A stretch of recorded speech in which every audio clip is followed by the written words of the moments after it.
Hi, I'm Chuck Braverman. This is another episode of Westdoc. Today's film and filmmaker we are featuring is about a radio disc jockey named Phil Hendrie. And the reason I'm bringing you this film is because back in the 90s,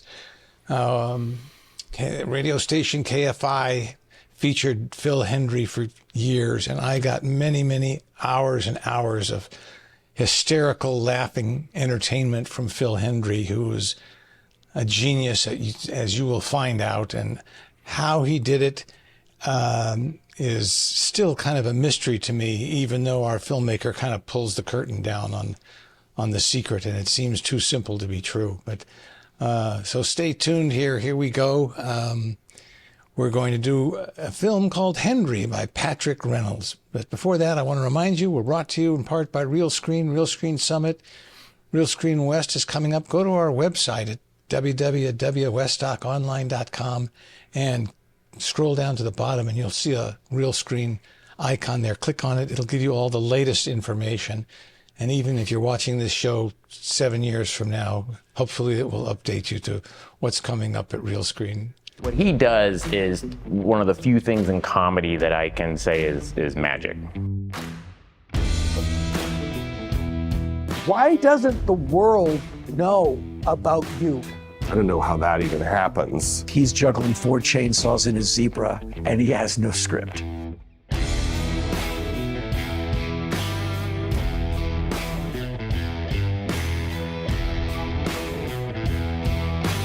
Yeah, I don't want to be friends with anyone that doesn't like Phil Hendrie.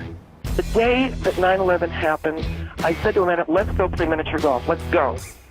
And we went out. I shot a 36.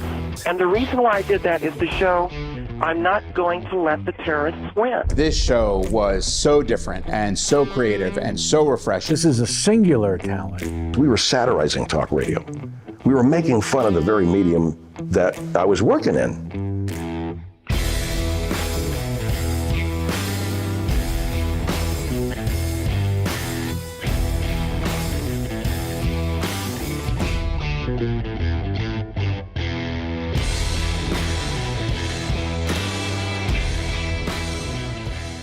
Patrick Reynolds is the filmmaker. Let's say hello to Patrick. Hi, how are you, Patrick? I'm doing great. How are you? I'm good. I always ask, the first question is, where are you physically located? What city or state or country? I'm in Santa Monica, California. Well, I lived there for years. I love Santa Monica. It's a great town. Tell me a little bit about your filmmaking background, since I believe this is your first feature film that you produced and directed. How did you get into filmmaking? Where did you come from? What's your story? So I was publishing a boating magazine in Marina del Rey for many, many years. And it was a print magazine. And I thought, well, man, this is going to have to go out of business pretty soon because the whole print industry was dying. And so I had always been a photographer prior to that. And then the DSLR revolution happened. And at that same time, I became interested in documentary film. And as just fate would have it, the cameras that I started to, that I was always upgrading to, started to become video cameras with shallow depth of field and all the things that make good cinema. And I thought, well, let me make this transference over into filmmaking. And but then I didn't go out of business. The stupid magazine never went out of business. So I had to do sort of both at the same time. So at that time I was doing some educational videos for the American Sailing Association, and then sort of art films like shorts and stuff like that. And then I did a couple of, my first documentary was on Marina del Rey. It's on YouTube. It's not that great, but it's not terrible. And then I did another short about a friend of mine that was suffering with a brain tumor. And then I just started to do some more professional kinds of stuff for clients, like promotional stuff, sizzle reels, all of that. and with my eyes to do a feature at some point. And this area where I am in this office is full of creative people. And I met a fellow named Jordan Brady who was tied into a lot of comedians and stuff. He's a friend of Judd Apatow's, and he was a comedian in the 80s and 90s. And I had pitched him this idea because I was a Phil Hendrie fan back when I was in college, and I always thought that it would make an interesting documentary. So I pitched him a couple of times, and he never really paid much attention to my pitch. And and then one day it kind of stuck with him, and then we started to move forward on it. So did Jordan Brady know who Phil Hendrie was when he wasn't interested, or was he just not interested in the beginning because it was a radio guy? He wasn't a fan of Phil, not meaning that he wasn't a fan. He didn't know Phil stuff really. He had heard of him. But as fate would have it, Phil followed Jordan on Twitter, and because Jordan is a commercial director, comedy commercial director, and so he DM'd him and said, we have an interest in doing a documentary. So he came down here at the restaurant next door, and we talked about it, and he said, yeah, I'll do that. And then this is a little bit funny, on the way to the parking lot, Phil says, oh yeah, by the way, Derek Waters is also thinking about doing a documentary on me, so I have to talk to him and we'll see what happens. So I thought, oh shit, okay, we'll see what happens. And don't you know there's a rule in filmmaking and probably in the world that there's something in the ether that when you have a really good idea, at least 4 other people have the same idea, like 20 minutes before you or after you, right? Well, this one was particularly tough because Derek Waters, do you know Derek Waters? He's the creator of Drunk History. And at that time, Drunk History was on HBO, and so I'm nobody. So I thought, well, this isn't going to happen. And then miraculously it did. And, the other funny thing is, so I make a date with Phil to do the first interview. I wanted to do like 4. So then on the day of the first one, Phil, we set it up months in advance, but that day rolls around and he says, I get a call. He's like, Pat, I don't really want to do this. I don't think I'm going to do this. And I was like, oh, okay, man. And then Jordan, I call Jordan. He's my producer on this, and Jordan says, "Let me call him." He calls him, and he says that can I swear on here or no? Sure. Yeah, say anything you want. All right. So Jordan bullshits him and says that I just want to shoot for my reel. Will he at least allow me to shoot him for this reel? And I don't really like to lie like that, That's not the way I do things. But he did it, and then I get to Phil's place, and so I got 45 minutes with Phil now, and I said, "Listen, Phil," I go, "Jordan was full of shit. That's not true. I'm not doing this for my reel." I said, "Just let me shoot you. I have a couple of interviews lined up with Wayne Fetterman and Rick Overton." I didn't say those names, but I said I had some interviews lined up. And then I shot some stuff at KFI, and I said, let me just make something that will resemble what the film will look like. And if you hate it and you don't think I'm competent, you'll never hear from me again. And so I did that, and then he looked at it and he said, I love it, but I don't know, can you sustain this? And of course I said, yeah, that's the plan. And that's how that all went down. It's almost like we said, when you have a good idea, 3 other people pop up with the same idea, and then the hard part starts, right? Like actually making the film, and there's 3 people. It's like classic, always. Yeah, I've found that lots of times people don't follow through as much. So if you just kind of go for it and start the process and put that energy forward, usually good things happen, although sometimes it takes a while, like it did here. Do you want to explain to people that don't know who Phil Hendrie is, what he does that's so unbelievable? Who is it? I think it's Henry Rollins in the film says he's like juggling 3 chainsaws and a donkey with no script or something, which is kind of a good description of what he was doing on the radio when he had the best guests on the radio, the most controversial, most interesting. That's right. I just laugh thinking about how great he is. So do you want to explain that? Sure. Pull back the curtain. Yeah. Okay. So I think the first time I heard Phil, I was driving I was coming back. I went up to Cal Arts. That's the school I went to. And I had a big old 70s Cadillac with the roof chopped off. It was great. Anyways, I would listen. I stumbled upon this radio show on KFI. And as you say, there was this sort of a straight host. And this guest was, he was the president of the Frank Sinatra fan club. And he would go around to karaoke bars, tasing anybody that would sing My Way, because nobody should sing My Way except Frank.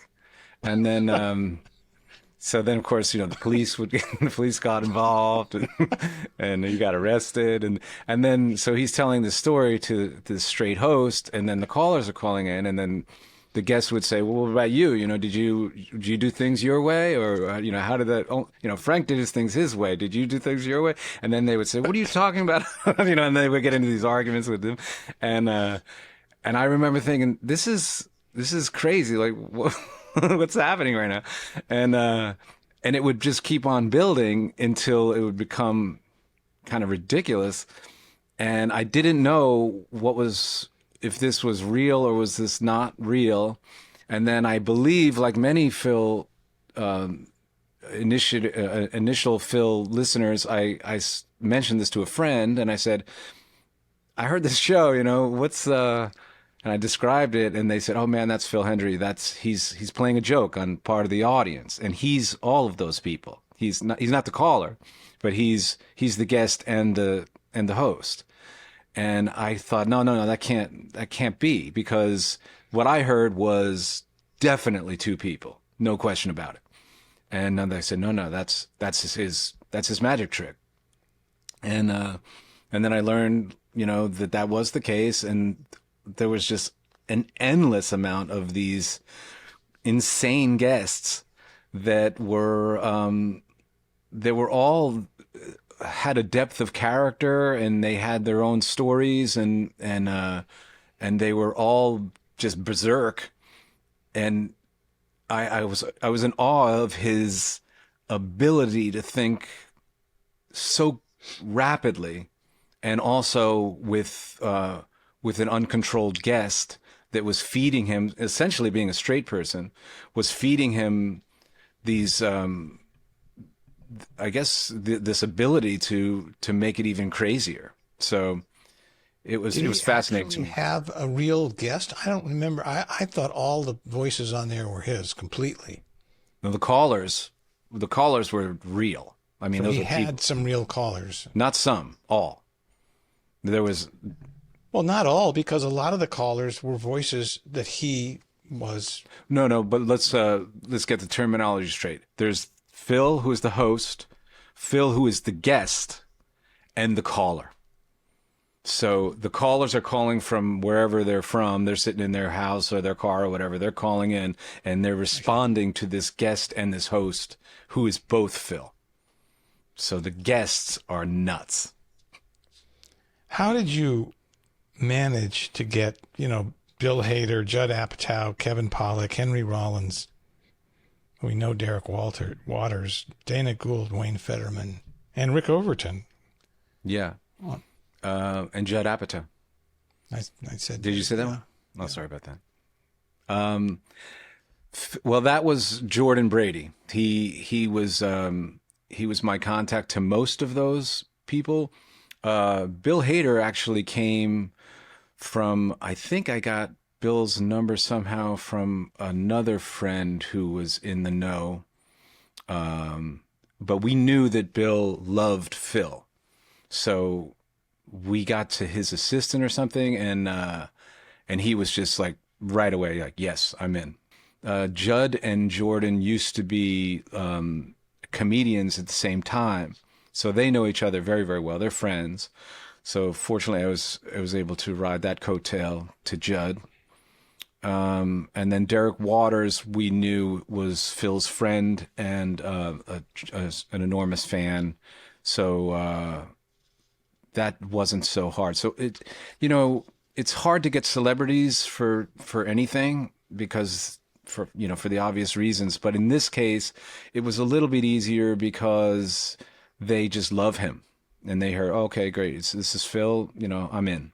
It seems like you did everything on the film practically. You were the producer, one of the producers, the director, the cameraman, the editor, probably the grip and the gaffer and makeup and truck driver, as far as I know. But was that because of budget or because you want to do that or a combination? Why is that, would you say? Is that a fair question? Yeah, no, that's a very, very fair question. The answer is when I thought about doing this, I knew at that point I had editing skills, I had shooting skills, I had, with my work in newspapers and the magazine, I knew how to interview people. So I thought that if I could make this thing for a small amount of money, I could make this thing. And I knew, like my magazine, if I could do everything, I could pull it off.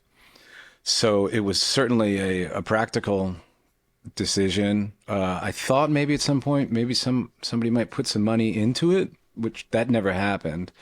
So we ended up just paying for it ourselves. And that's why, frankly, that's why it took so long, because there was times where I had to work and there was times where then COVID actually interrupted things as well. But yeah, I mean, it was a practical thing and it was just never even considered to do any other way. So I usually ask the filmmakers, what was the area of the budget? And do you want to give me a clue, a zip code area, an area code approximately, or is that a fair question? You don't have to answer if you don't want to. It was under 50. Which is pretty unusual. And it's funny because I had a very young filmmaker on a couple of episodes back, and he had done pretty much the same thing as you. But he had a lot of special effects, and he had some other things, and he was at $100,000, which is very low, by today's feature film docs. It's hard to make a film. You'd be, for non-filmmakers, you'd be surprised at the expenses and things you have to have. On the other end of the spectrum, and I interviewed Errol Morris, and I asked him what the budget for Pigeon Tunnel was. He said about $10 million. Wow.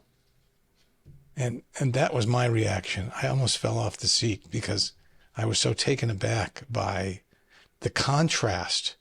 If you think about, the difference between 50 or 100 grand to 10 million, and they're both 90 minutes long or whatever it is, Yeah. I had a guy that I knew that he did this documentary on a sailor named Mike Plant. And it's a good looking documentary, to be sure. And I asked him, because I was interviewing him just like you're doing this, and I asked him what the budget was. I don't think he told me on camera, but he told me off camera that it was $2 million.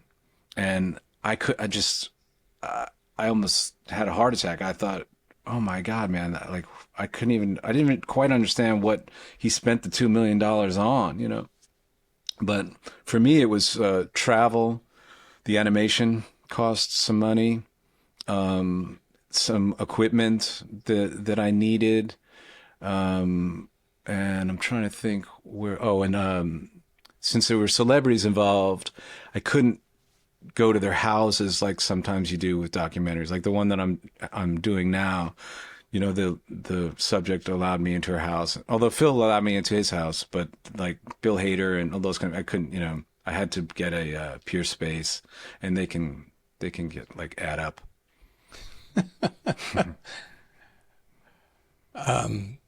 Just for all the geeks, the camera geeks and that are watching this, you mentioned earlier about the DSLRs and all. What kind of camera gear were you using?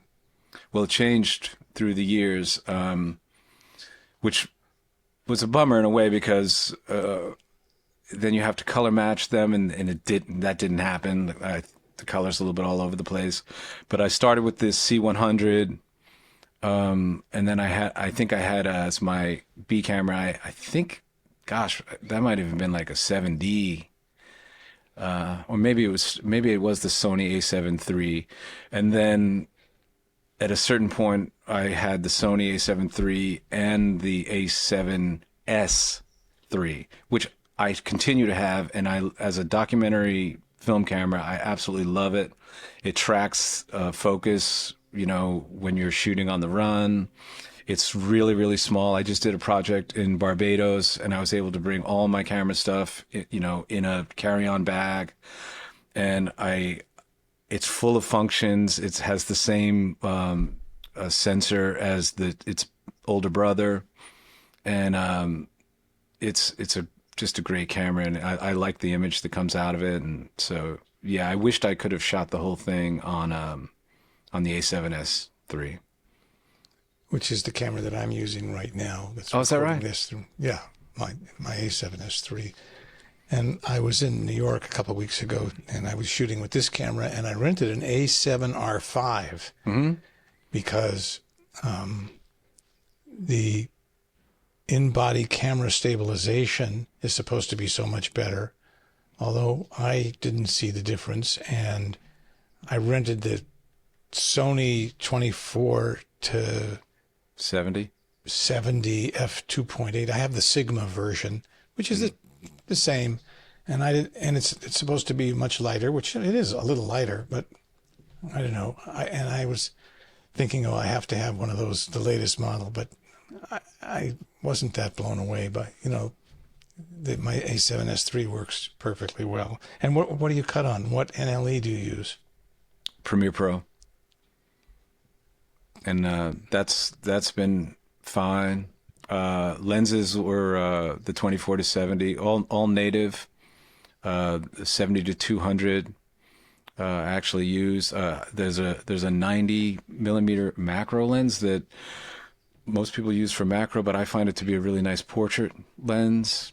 And then I always shot like a medium and a close up whenever I could.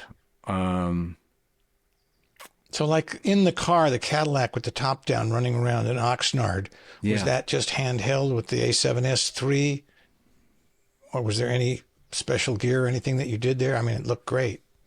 Oh man, thank you, first of all, because that whole thing, I knew that I didn't want to just have him sitting in a chair. I thought that he should be doing something, and I thought it poetic that he would be in a car.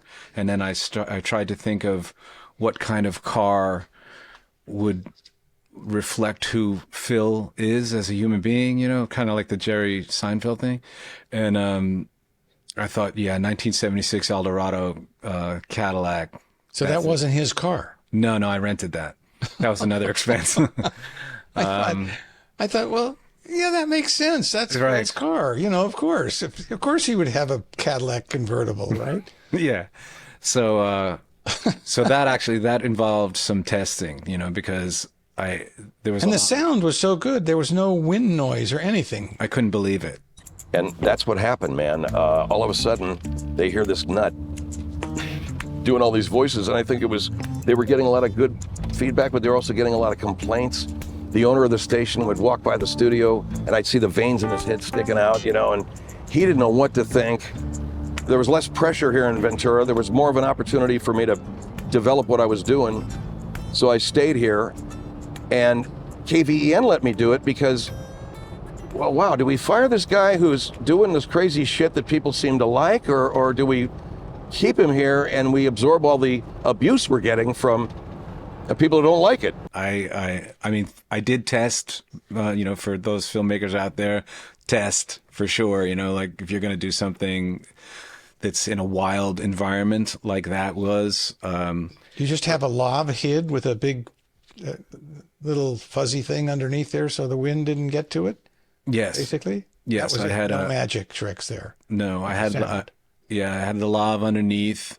I had one wide camera mounted to the dashboard that I didn't use. I only used it for one shot, I think, because I thought it made him look fat. And I didn't want to do that. And the close-up looked really good. Although there's a lot of shadows and stuff that I was like, oh, is this too much? I don't know, but it was the time frame that we had, and so I had to just kind of live with the shadows. I knew I wanted a convertible because if you put somebody in a regular car, the back is, the windows are blown out, so you get this sort of relatively balanced light because they're in the world as opposed to, in a box. So the sound I was petrified about because as I said, I tested, but I just thought, man, maybe what if something happens, But it didn't, and the sound, I couldn't believe how the sound came out. It was really like you were in a studio. It was shockingly good. Did you just record into the camera straight, or did you have no external audio recording? No, and that was a risk too, because I shooting like log footage or yes, or straight S-log. S-log, yeah. Three. Yeah. Let's talk about, so you're finishing up the film and you're either done or close to done. What was your process in terms of getting distribution did you try and make a sale to the obvious big streamers and all that? Well, this was a discussion with Jordan.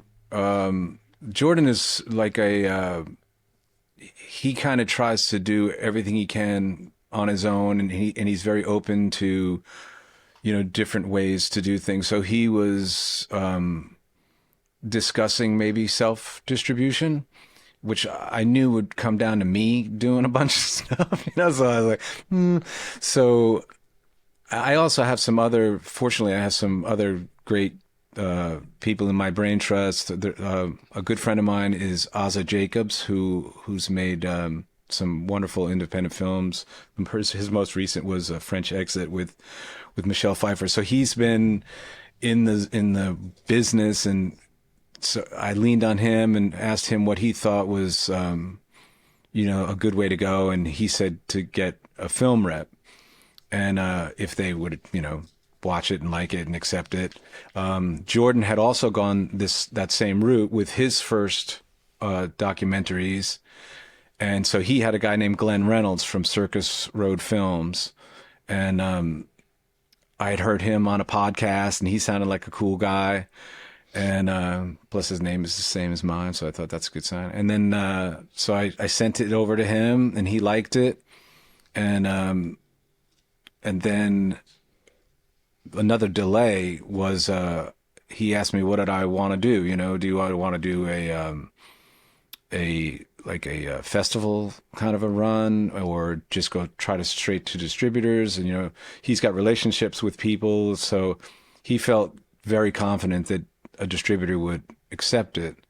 But I wanted to get the experience of festivals.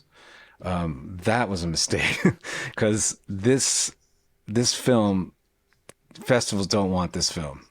They just don't. And upon reflection, I know why. It doesn't have the diversity that a lot of festivals are looking for these days. And it also touches on taboo subjects. There's Phil is, one of his characteristics is that he explores some more taboo kinds of areas when he does his comedy. What was in the film that was to be taboo for a child molestation? There's a and then look at everybody, and the crowd goes quiet. No, I was trying to remember. I don't remember. Oh, that part. Well, he's we have to explain this. We can't leave it there.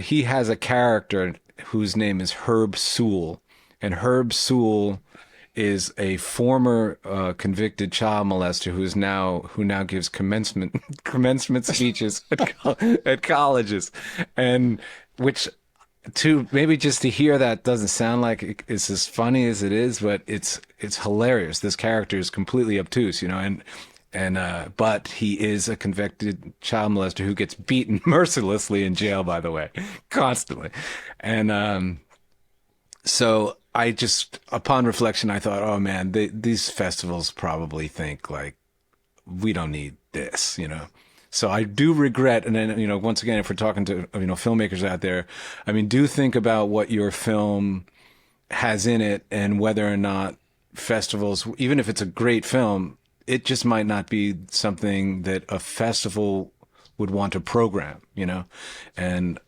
also comedy's a little tough, you can... especially in foreign festivals, I would say comedy is tougher, right? I wouldn't even have tried any foreign festivals, but the thing, I volunteered for the Austin Film Festival as a screener once, and I have to say, I don't know if I was typical. I suspect I am, but I spent a lot of the time just watching, movies in the dark on my computer, and comedy doesn't play that well in those environments. So, and Phil's humor is very, very particular. It's not for everybody. So, nobody wanted that. So, the film is available now through Freestyle Digital Media, which means that they're distributing it to all the normal suspects. I mean, I assume it's on Amazon, and where else is it on? Or is it on Amazon? It's on everything. Yeah, it's on everything. It's on Amazon. It's on Apple. It's Google Play. Like every single platform. It's the Freestyle has been great. We got 4 offers from distributors. They all had their own particular kinds of modifications on a theme, I guess you could say. And Freestyle, one of the things was in 8 years, it comes back to me, which was good. The other ones were longer. And the other ones, the cuts the splits were a little bit different as far as the money. And I have to say, man, one of the things was, Clayton over there, he watched the movie. Like a couple of them didn't even watch the movie. And I thought, if you didn't bother to watch the film, I can't imagine you're going to get behind it in any way. And Freestyle has gotten all kinds of promotion, which I didn't expect. It was immediately in Deadline, which helped, and then a bunch of podcasts. We got on the news here in Los Angeles, all because of them, and so they've taken an interest in it. And I don't know if they do that for everybody, but they definitely have been helpful and responsive and really great. So I very much. I'm delighted that I didn't self-distribute. I know there's a lot of, talk about what's the best thing and stuff, but for me personally, I'm very, very glad that I got these people and that Glenn helped me get them, and Glenn was helpful too. But all of that is money out the door too. You have to, there's, sometimes people want to, try to keep as much money as they can. And I was just hoping that they would be able to put it out into the world. What are you working on for your next project? I just came back from, it's very, very different. I just came back from Barbados, and we're telling a story about slavery through the prism of the poet laureate in Barbados, whose name is Esther Phillips, and she's an amazing woman. She's a beautiful, strong woman, and we're using her poetry to talk about that very difficult subject. Whether I don't know if you know, but Barbados was sort of the prototype for transatlantic slavery, which became prolific in Europe and here, of course. So it's a fascinating subject matter. It's kind of difficult, and her poetry makes it a lot easier to digest. So I shot her. The footage came out good. I had a sound man, which is new for me, and had help with some of the other technical stuff, which I was formerly doing all alone. And I have to say that although I did make that film, Hendrie, almost completely alone, I do advocate involving a couple of people at least. It's much nicer with a couple of people. What are your financial expectations from freestyle? Is that a fair question? Well, what was contracted, which is, I don't know, is it all right for me to I don't know if I should divulge the Yeah, deal. I mean, these are the things. The audience for this webcast are a high percentage of filmmakers. Yeah. And if you want to say specific numbers, that's great. If you don't, that's fine too. I mean, it's up to you. I think it's helpful. Yeah, no, I don't have any problem with it, but I just wonder if they'll be annoyed with it. I mean, I could just say that there's distributors offer different splits, and the filmmaker gets the lion's share.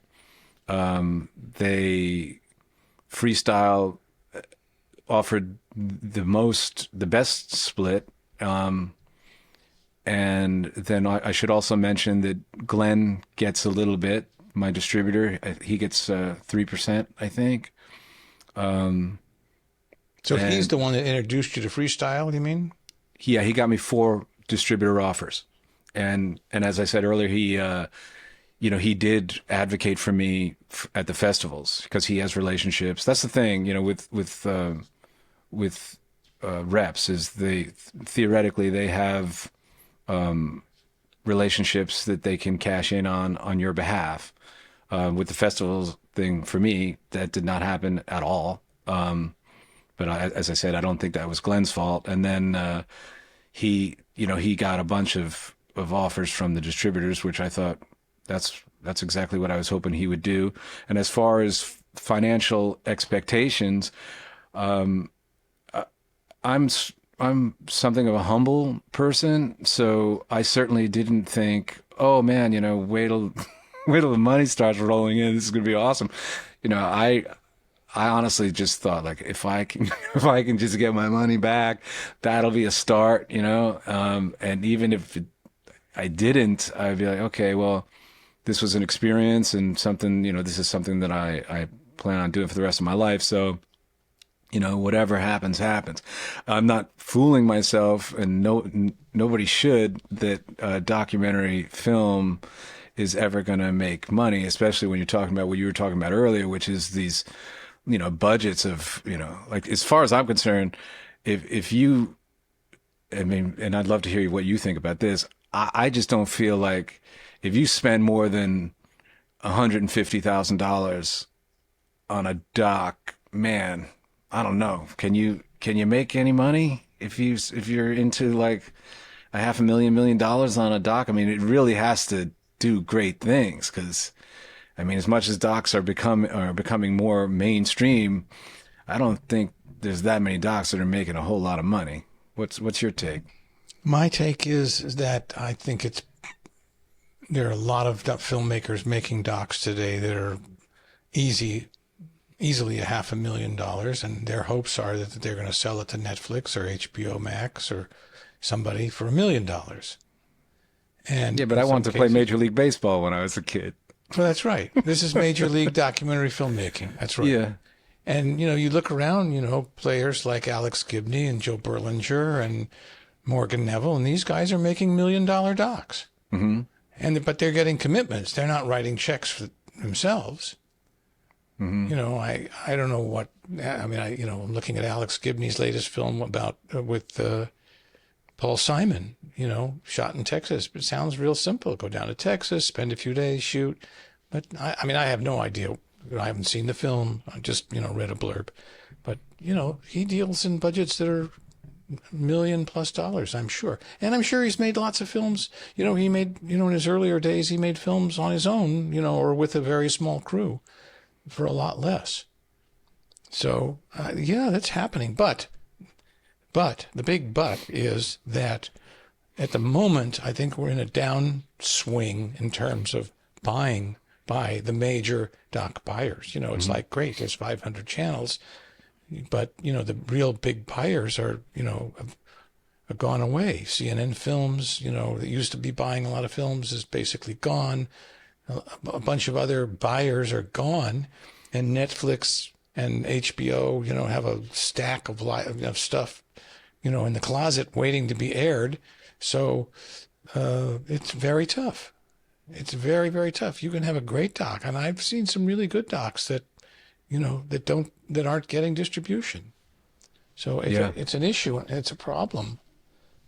Yeah, I mean, I've always, and this has been a blessing and a curse, I guess, but my sort of life philosophy is to do what you do and then just let the chips fall where they may. And if you try your best and, everything goes according to the plan that you have and that you can execute it and, the work comes out okay, then hopefully it'll find a life. And then if not, on to the next.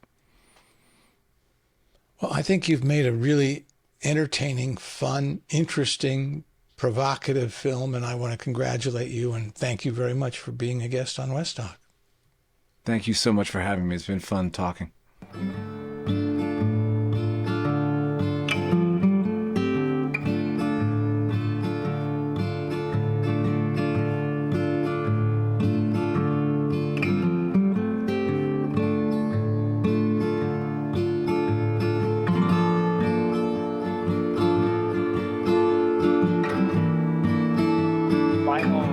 Credit sequence where the camera. I was going to nail the fucking close.